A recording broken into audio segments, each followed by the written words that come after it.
This morning. It's just full of annual traditions that we do when the Chiefs are in the Super Bowl. It's time now for one of our favorite guests, and she is also a massive Kansas City Chiefs fan. It's musical superstar Melissa Etheridge. She joined us yesterday with, of course, an original song she wrote about this season. You saw it on GMFB Overtime yesterday. Now take a look.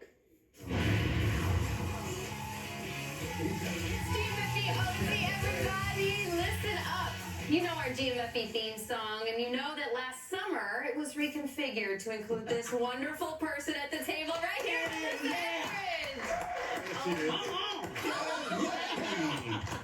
Etheridge. Live in person here. Peter and Kyle, how jealous are you? So jealous. That's the girl. That's the legend. She is. She's a legend. She's got her Chiefs gear on, and appropriately so. First of all, how are you? The LA fire is a real thing. It affected your family. Everybody okay? Yeah, we had to. Well, it affected all of LA. Even out here, and we had to evacuate.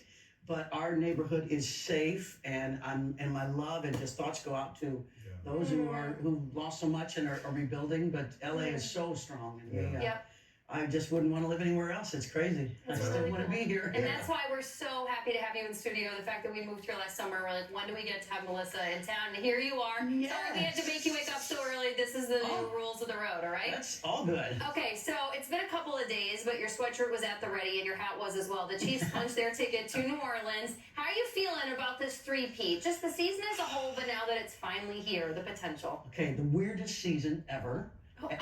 No, it totally was. Yeah. I have never. We won 15 games, yet I felt every game was like, just there, and everyone's like, oh no, they can't. Like the last year, but even weirder, And so, it's a Chiefs fan being a Chiefs fan is really strange. Okay. And yes, I do believe that. Of course, I have to believe we're going all the way now, and it's amazing. And it's really special, and I don't listen to any of the noise, but it's really special. Okay. Yeah, the noise is loud now. It's very loud. First off, I gotta say it's an honor to meet you in person for the very first time. Hello. Yes, nice to meet you.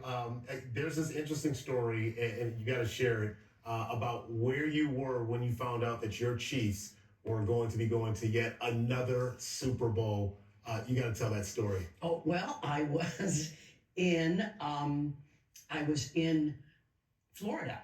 I've been in Florida. I did a tour. I don't know why I booked a tour during championships. You had to assume they were going to be. Come on, Melissa. I know, and even then I thought it was going to be a later game because they used to be later, but now they're earlier for some reason. So totally blew all that. So I was on stage.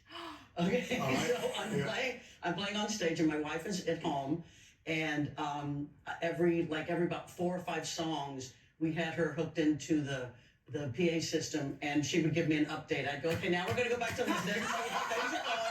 And she would say, okay, first it was like, well, honey, it's okay. There's been an unfortunate, the fumble was an unfortunate mishap. Unfortunate mishap.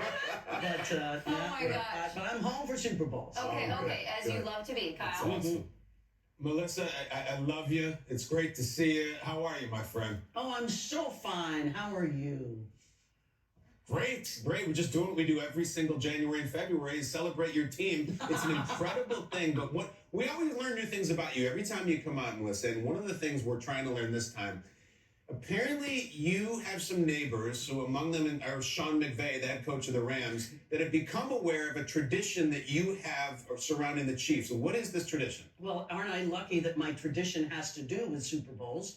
That I'm with a team that we have a tradition in the playoffs. And definitely once we win the AFC Championship game, I go out into my yard and into the front with this is me 5 minutes after I got home, right? This is like, and I've got 2 of these now. When we win the Super Bowl, I will put the 3rd one up. But yeah, Sean McVay is like, you're the one with the flags, aren't you? I am on like the main strip of my, everyone's got to go in that gate. Everyone, and I mean, Cooper Kupp lives there.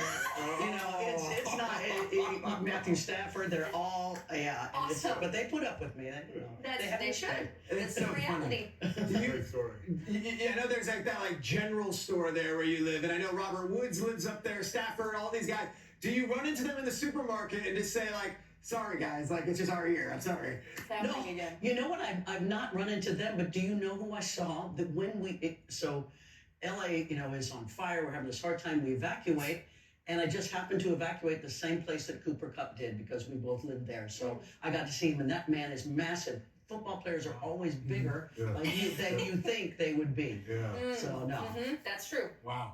Well, and you're encountering everyone because apparently you ran into Chris Jones. You ran into Chris Jones at the airport. What was that like? I was with my wife and my daughter, and all of a sudden they said they turned around and I had disappeared. And I just floated over because I was like, wait a minute, that's the Chris Jones. And look at me, I look like, well, he had no idea who I was. Oh, and so I'm looking going, please, please, please. Andy knows me. He hugs me. Come on. And I'm like, oh, God, now I'm this weird woman.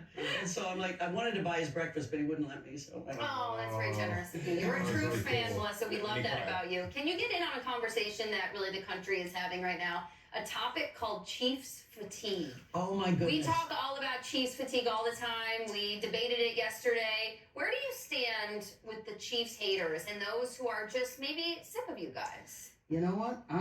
You know what? Yeah, absolutely. Now I'm going to actually have to ask someone's help because I forgot to take my piece of paper out of my It's in the front. Unzip that. The very front pocket. There it is. You got it. There's a piece of paper in there behind that. There it is. All right. There we go. Puma. Thank you with this. Got it. We got it. There you go. I got all excited. I got all excited. There you go. Okay, so let me tell you. It is really funny how we've become the villains now. How everyone's like, oh, let someone else have a turn or something. And that's not what you say to, championships. But let me tell you. I got a little song for them. Okay? All right. Let me tell you something about the Midwest. We work hard, play hard, try to do our best. We're often overlooked in movies and in books. We just deal with it. Now we got music, we got food. You should taste our barbecue. You'd think we'd get a little respect. We've had ourselves some hard times, tornadoes and floods. I'm telling you, we just deal with it. Yeah, we deal with it, and maybe someday a little good luck is gonna come our way. But until then, we take it on the chin. We just deal with it.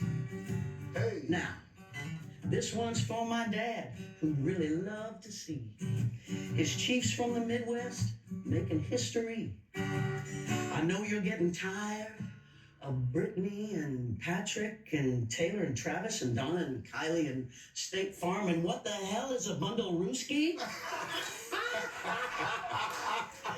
But until they all retire, you're gonna have to deal with it. Yeah!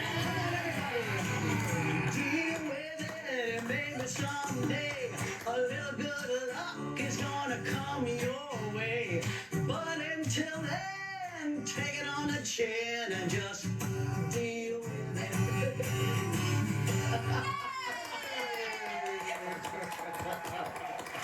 Wow.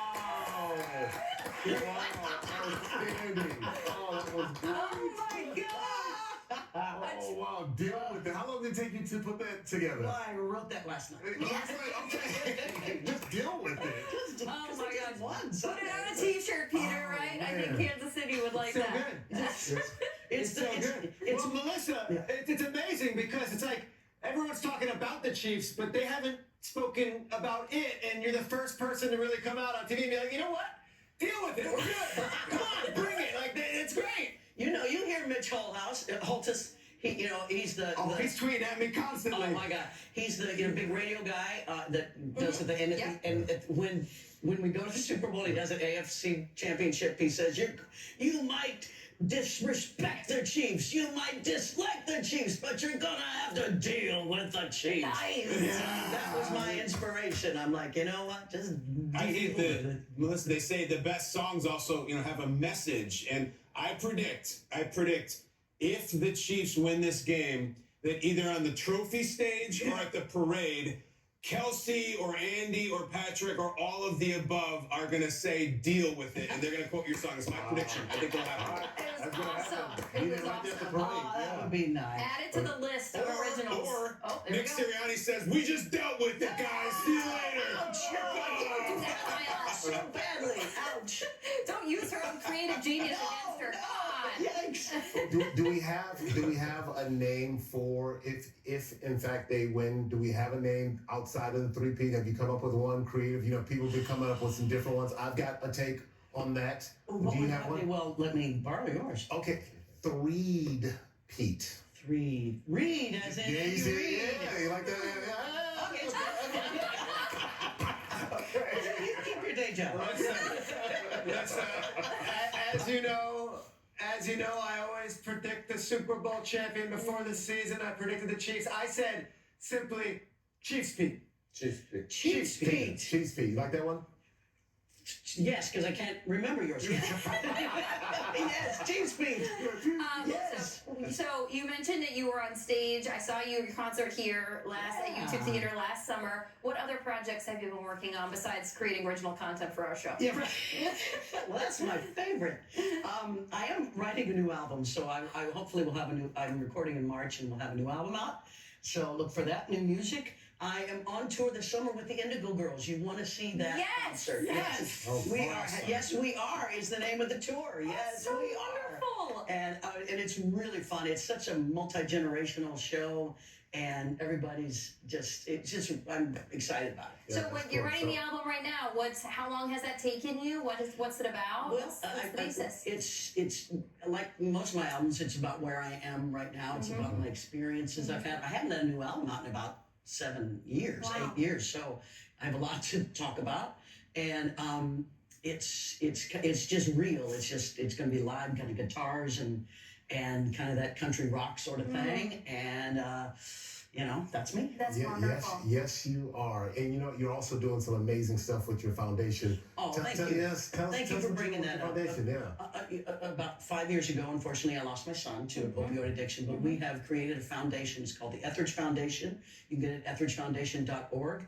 We do research. We provide money and grants for scientists that are doing research on plant medicines like your psychedelics and things that can help specifically with opioid use disorder and those who are addicted and pain and anything that has to do with pain.